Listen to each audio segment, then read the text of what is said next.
I think most guys find out if their wife is cheating by coming home and overhearing a conversation or finding evidence, like in my case. It was simpler because my wife emailed me, though unintentionally. I figured her email program suggested my name and she clicked without checking. It's a common mistake, especially when in a hurry. I was surprised to get a note from my wife after 18 years of marriage. It was titled About Yesterday. Since yesterday was a regular Wednesday, I wondered why and emailed me about it. When I read the message, she said how wonderful yesterday was and how excited she was for next week. She called herself your lady. I was at work all day on Wednesday, and as far as I knew, and was too. We didn't even talk on the phone. Despite her unusual cheerfulness when she came home, I could tell something was up. My first thought was to confront her in the evening and demand an explanation or a confession. However, being logical, I considered she might deny the letter's meaning, come up with an alternative explanation, or pass it off as a joke. What could I say? My unfounded accusations might not reveal anything. After thinking it over, I decided to wait and see. It would be interesting to see if Anne realizes her mistake and explains herself. If not, I've been warned and can use the information about her next date. Anne works in real estate, so her hours are irregular. She came home much later than me that night. I watched her closely, but her behavior seemed normal. If she knew the letter was a mistake, she didn't show it. I didn't hint that something was wrong either. The evening passed without incident, but I couldn't sleep. Instead, I analyzed the situation. I needed to get to the bottom of this. There might be a perfectly innocent explanation, but acting rashly could destroy our marriage. I loved my wife. If the letter proved there was an affair, my marriage was under threat and I needed to take action. The next morning, I went back to analyzing and contacted a detective agency to follow my wife. On Wednesday, she didn't do anything out of the ordinary. It wouldn't help to ease my concerns, but I'd feel better if my suspicions were confirmed. I'd find the truth and take appropriate action after doing everything I could at that moment. I put it aside and got back to work. Next Wednesday seemed normal, and I left for work and returned home late. Nothing. She seemed out of sorts either in appearance or behavior. I sat in my office reading stories and tried to hide signs of anxiety on Thursday. I met with the detective agency, although I wasn't very emotional. I could read emotions, though. The detective confirmed my suspicions with photos of Anne at a motel near the airport, entering a room with a man. The detective told me it's never nice to confirm suspicions. I thought for a minute and asked if the motel is their regular meeting place. I wanted photos of what's happening in the room. The detective agreed, saying I'd need to pay the motel manager. I nodded and I told him I'd pay for the proof in my office. I couldn't concentrate on work now that my doubts were gone. My ability to think seemed to disappear. I gave up working and focused on making plans. I also understood why Anne accidentally sent the letter to me. I knew her lover was our neighbor Mark. MC Bishop, my name is Bradshaw. I think the email program must have suggested it, knowing Mark and his wife were our friends. It made the situation more painful. I had to do something, but I wasn't sure what. I spent hours going through various options, from revenge fantasies to begging and not to leave and asking questions about the affair. It was really getting to me, but I finally decided on a plan to achieve my goals. The detective said it's always unpleasant for us to confirm your suspicions, so I told him I needed their help again. It seems the motel is their regular meeting place. If that's true, can you take the detective said they could get photos of what was going on in the room? They have lots of experience getting such evidence, so they might need to pay the motel manager for cooperation. I said I'd pay for the proof. I went back to my office, but I couldn't focus on work. Once all the doubts were gone, I couldn't think straight. I gave up working and started making plans. I also figured out why Anne sent the letter to me instead of him. I know her neighbor, Mark Bradshaw, is her lover. Since my name is MC Bishop, the email program must. I thought to myself that it would have been wise to double-check that my name was spelled correctly, but I was so caught up in my emotions that I didn't think clearly. I felt a sense of betrayal because I knew that Mark's lover and had an affair with him. Mark and his wife, Bobby, were our friends. We often had lunch or went to the movies together, and I never noticed anything between Ann and Mark. Mark was good at deception. I knew I had to do something, but I wasn't sure what. For hours, I went through various options. At times, revenge fantasies flashed through my head. I imagined begging him not to leave. I also thought about why the affair began and how long it lasted. These thoughts made me feel angry and I felt a sense of pity, but I also knew what I wanted and had a good plan. My plan involves two separate actions happening at the same time. I think of them as divide and conquer, separate two lovers and win her heart again. The first part uses my knowledge to drive a wedge between them. The second is an all-out campaign to win back Ann's love by becoming the perfect husband. I'll show her the downside of her relationship with Mark and the benefits of resuming a relationship with me.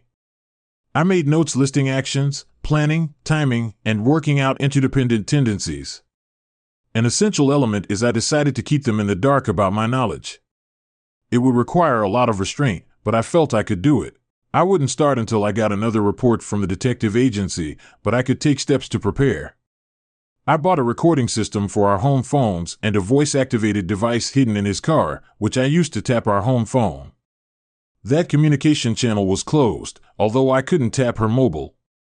The car was likely where she'd call Mark. I wasn't worried about calls from work, as she was unlikely to have a private conversation there. My next step was getting into Ann's email. Her home computer was accessed her work email, which she protected. I set a password, but I knew where she kept it. It didn't take long to access it. I arranged for copies of all messages to be forwarded to me. Their affair seemed to be in the honeymoon stage, and my task was to end it as soon as possible. Now I waited for the detective agency to prepare photos of their next meeting. Surprisingly, they presented video and audio along with the photos. I summoned my courage and started observing their closeness. Moments later, I saw a display of tenderness and perhaps even love between them. The depth of their closeness was painful to watch. I started to wonder if my plan could really succeed, even though I had nothing to lose. I decided to press on with my wife, who wasn't very patient and didn't like being disappointed. She was a key target for me. I hoped to exploit her weakness to disrupt her relationship with Mark. I knew her romantic nature meant she'd be vulnerable to my plan. Having copies of all her emails gave me a clear advantage in planning my intervention. The next email exchange provided all the information I needed to initiate the first part of my plan. I could see that they were going to meet on Wednesday. It was going to be a one-time, one-place thing. I couldn't wait. Mark on the day of the next date, I drove to Ann's office and parked discreetly. As soon as she returned from lunch, I casually walked past her parking lot, making sure no one was around, and then ducked next to the car. In a minute, I unscrewed the valve cover on the tire, releasing the air. Then I drove back home. I was wondering what she would do without transport at work. Sure enough, 20 minutes before Ann was supposed to meet Mark at the motel, she called me asking for help. I told her not to worry and said that my workload was light that day, so I could fix her car. I explained that I just needed to finish up. Before heading over, I waited another 15 minutes before leaving. I almost made it to the scheduled time for Ann's meeting with Mark. When I got there, she was waiting by her car, looking pretty impatient. I apologized for the delay and explained that the job took longer than expected. Ann was pacing around, looking pretty upset. I changed her wheel slowly and methodically. I parked my car behind hers, so she couldn't leave until I finished. After putting on the spare tire, loading the flat one into the boot and returning, I'd been working on it for over an hour. I apologized again, hoping it wouldn't affect her relationship with the client. He said he just has to understand that during the tire change, I noticed Ann's phone was ringing several times, but she avoided answering, probably to avoid a conversation with Mark in my presence. My suspicions were confirmed when I returned to my office and saw some excited messages between them. Mark had been waiting at the motel for over an hour, expressing frustration about the flat tire. I thought, oh, I've disrupted their plans a bit that evening after dinner. So, I took her to the sofa. I put her feet on my lap and gave her a foot massage. I told her I knew she'd had a tough day and I wanted to do something nice for her. She was a bit unsure at first, but she soon relaxed as I continued to work on her legs. She was really happy with the massage and it made her day. She was curious about the gesture, so she asked about the occasion. She noticed that I had never done anything similar before. I responded by hugging her and telling her that I wanted to change that pattern. I explained that the idea came to me when I was thinking about what might happen if she had a flat tire on the highway. I wanted her to know how much I love her. To show her how much her love meant to me, she looked me over for a moment, then gave me a big hug.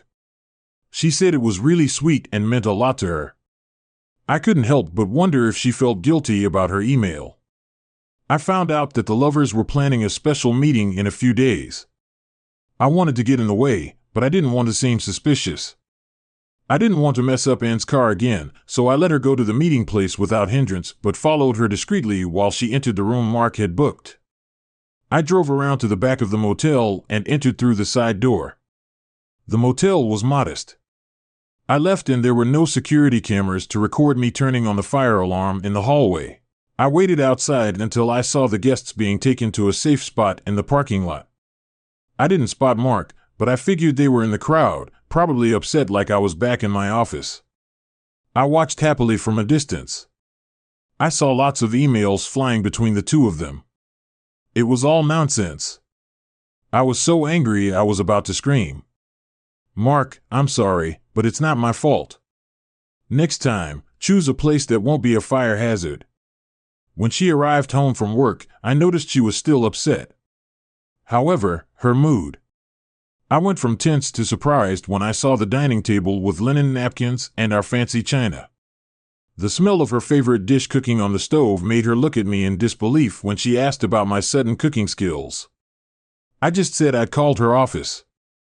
In the afternoon, I found out that her client appointment was delayed, so I figured she wouldn't want to cook. When she got home, she looked a bit worried at first, but she quickly recovered and thanked me, saying that I was so sweet and that I treated her well. I told her not to help with the dishes and took her to the office. Then I went back to the kitchen, and I could tell she was watching me. I knew my plan was going well, even though Anne might have had doubts about her affair. The next letter I got from Mark made it clear. He wasn't going to be deterred. He said he wanted to meet my wife again and planned to read Mark's email to help him do that. I was really annoyed at his persistence and wished and hadn't agreed to it. I thought I needed to do something else. I waited until noon the day before their meeting and called the Hyatt Hotel.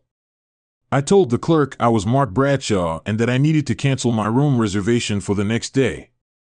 The clerk said it was helpful for them because of a big conference they had planned. I decided to go to the Hyatt I decided to sit with a view of the reception desk to see what would happen. I hid behind a newspaper. A married couple arrived just in time, looking affectionate and engaged in conversation. However, their mood changed dramatically when they discovered they had no room.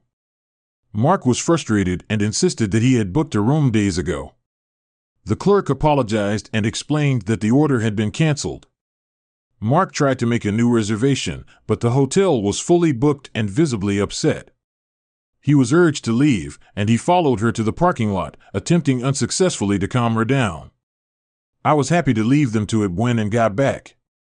I met her at the door and told her we were leaving before she had a chance to say anything. I showed her to my car, opened the door for her, and got in the driver's seat. I answered her question about where we were going. I smiled and told her I had something planned for the evening. I turned on some quiet music and we drove in silence. She watched me with curiosity, trying to figure out what I had in mind. She asked why we were coming to the Hyatt, and I winked and told her she'd see. So we got into the hotel elevator and I pressed the button for the top floor. Before we knew it, we were at the Hyatt Hotel rooftop restaurant, which is known for its signature rotating dome. I told the head waiter my name and he said we'd arrived just in time. After that, he led us to a table on the outer edge, offering a view of the city lights. Curious, Anne asked, "Why did you choose this place?"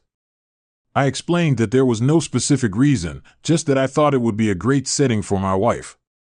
She smiled at the compliment, but it was a tense smile. She asked, "I got us a table," by mentioning the big convention in town.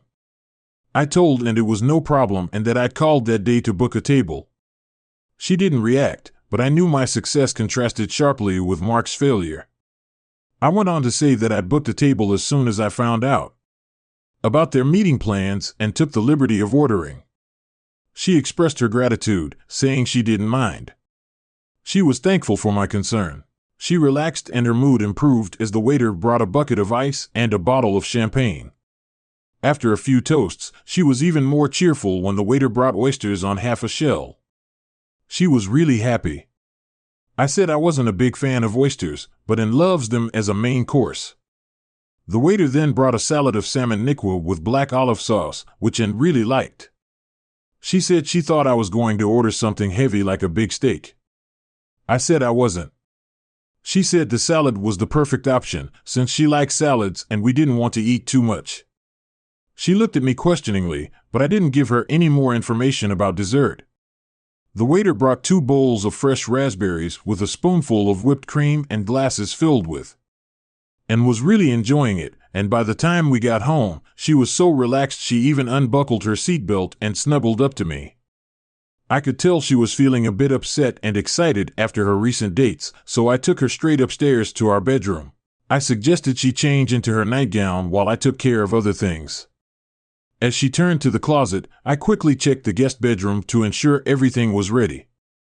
I was pleased to see she chose a transparent black nightgown that concealed and revealed the curves of her body. I guided her to the guest bedroom.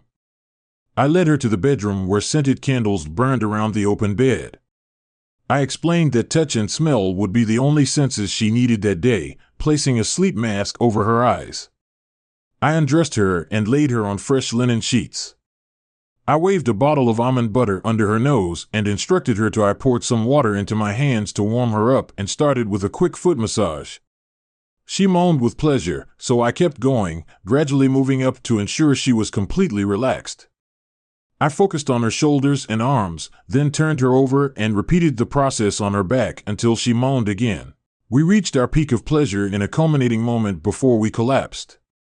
I removed the mask from her face, and it seemed she either fainted or fell asleep from exhaustion.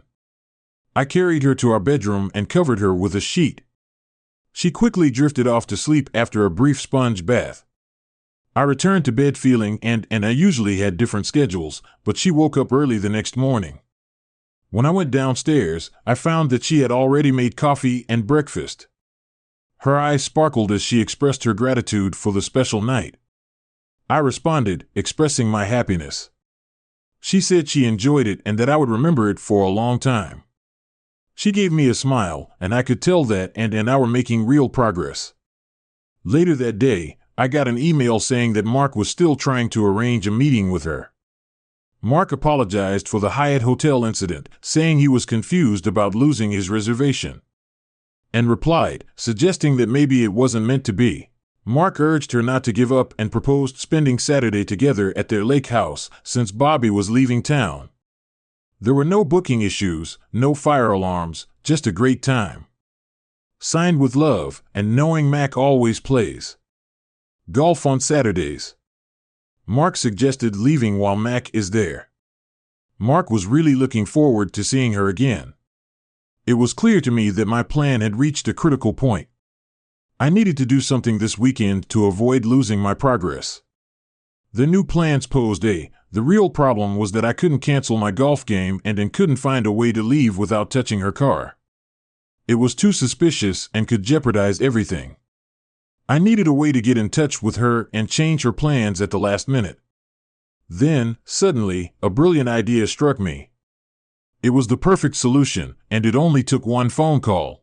I stuck to my routine for the rest of the week, but on Friday night I swapped Anne's mobile phone battery with if she called Mark this weekend, it'd be on her home phone, so I could listen in on the conversation at the weekends. However, when Anne came downstairs on Saturday morning in a beautiful skirt and blouse, I took notice as my departure time for golf approached. And watched me with some apprehension, likely because I hadn't put on my usual golf pants and shirt. a.m. I came and I wasn't going to leave. It was clear she was making an excuse for why she needed to leave. She was getting impatient and turned to me, asking if I was playing golf. Then the doorbell rang, and opened the door to find her sister Miriam, who had been invited for the weekend. The women hugged, excitedly, and was surprised but pleased to see Miriam. Miriam explained that Miriam had been invited at the start of the week as she didn't have any plans. And Miriam were close but didn't see each other often because of the distance, and was really happy to have Miriam there. She turned to me and realized why I hadn't played golf. She appreciated the chance for her sister to visit and invited Miriam to breakfast. I suggested she might want to change into something more elegant than jeans, but she looked great, and she blushed but quickly recovered. I suggested helping Miriam carry her bag to the guest room while she changed, mentioning that I needed to make a quick call. I heard some muted curses when she returned, holding her unresponsive mobile. She expressed frustration about the dead battery, so I suggested she could use the home phone. She said the call wasn't important and then asked where we should have breakfast over the weekend. I spent some time with my sisters, trying to cheer them up as Miriam was getting ready to leave on Sunday afternoon. She gave me a hug and said thank you. She also told you have a special husband, and seemed a bit sad, but she smiled and hugged her. I told her I would, even though I was pretty sure had called Mark over the weekend. I wasn't worried about whether it was on our home phone, because I'd recorded it after and went to bed on Sunday night. I checked the recording and found that the call had happened early on Sunday morning, and told Mark about her sister's unexpected visit, explaining why she couldn't meet on Saturday. I was intrigued by their conversation. They seemed disappointed, and I felt like I'd done a real damage to their relationship. Hopefully, this would confirm my assessment. Their emails on Monday showed that Mark was asking if we were still meeting that week. I didn't think so, Mark. This is getting too troublesome and annoying. Besides, Mac has been really nice to me lately, and I feel guilty about running. Mark, I think we need to get this over with. Don't say that again. I'm serious, it's over. Mark, I'm a bit disappointed. You're still an attractive lady, but I know what you're talking about. Maybe it's for the best. I don't want to lose Bobby either, but I hope we can still be friends. Of course, we will remain friends, just not friends with I achieved success by introducing enough issues into their relationship that it crumbled. I only needed to complete the second part of my plan when returned home. She appeared downcast and preoccupied, occasionally showing signs of tears in her eyes. She seemed to be trying to decide whether to intrude or not, but she felt the need to address her behavior. I asked with concern if everything was okay, and if she was. When I asked her about her work problems, she said it was okay and avoided eye contact. She also said she thought she was just in a bad mood. I nodded and gave her some space. I was secretly happy because I felt like she was mourning the end of her relationship with Mark. Even though she had chosen to end it, I could tell she was sad. I knew and invested a lot of emotions into relationships and struggled with the loss. Her mood seemed to settle. I couldn't help but think that Mark wouldn't likely share a similar reaction. I thought HEK probably had Bobby with her at the time, the following morning, and seemed in much better spirits. I didn't come across any more messages between Mark and her, which reinforced my belief that neither had changed their minds. It fueled my growing sense of triumph that evening. When came into the study for dinner, I was reading an Edgar Allan Poe book. She asked me what I was reading and I told her it was one of my favorites, The Cask of Amontillado. She said she didn't know that one and snuggled up to me, interrupting my reading to tell me how wonderful I was as a husband. She looked into my eyes and said, "You've been so kind to." She'd been really grateful to me over the past few weeks, and I felt really lucky to have her. Her thanks made me feel pretty emotional, realizing that I'd done the right thing. This was the moment I'd been waiting for. I looked at her, waiting for more. She paused for a moment, and I saw a guilty look cross her face. Her eyes looked a bit moist. She said, "I really don't deserve you." I replied calmly. I said, I don't deserve you. Then I reached for the desk drawer and added, here, take these photos of you meeting Mark at the motel. She was confused by the change in my tone, so I explained that I'd given her the divorce papers. On that day, she was taken aback, but I thought, is there any way? No, I replied, passing her another stack of papers. If you're curious about Mark, here's a copy of the letter I sent to Bobby tonight, along with the detective's report. I also sent a similar letter to your sister Miriam, explaining why I am divorcing you. She moaned in pain and sobbed again. I just don't understand. You've been so loving and caring all these weeks. I can't believe you're being so cruel right now. Does all this mean nothing to you? When you started your little romance, you put an end to all my love for you. That's why I spent the last few weeks trying to end your relationship with Mark. As for how I treated you, well, I wanted to make sure you understood how much you lost when you betrayed me. My aim was to take away from you the same thing you took from me. From what I can tell, my plan worked perfectly. And collapsed on the sofa and started crying. She left shortly after. I put the P.O. book I was reading on top of the other documents. The text was still open on the cask of Amontillado. I used a marker to highlight the passage containing the Manter family motto, "No one dishonors me with impunity."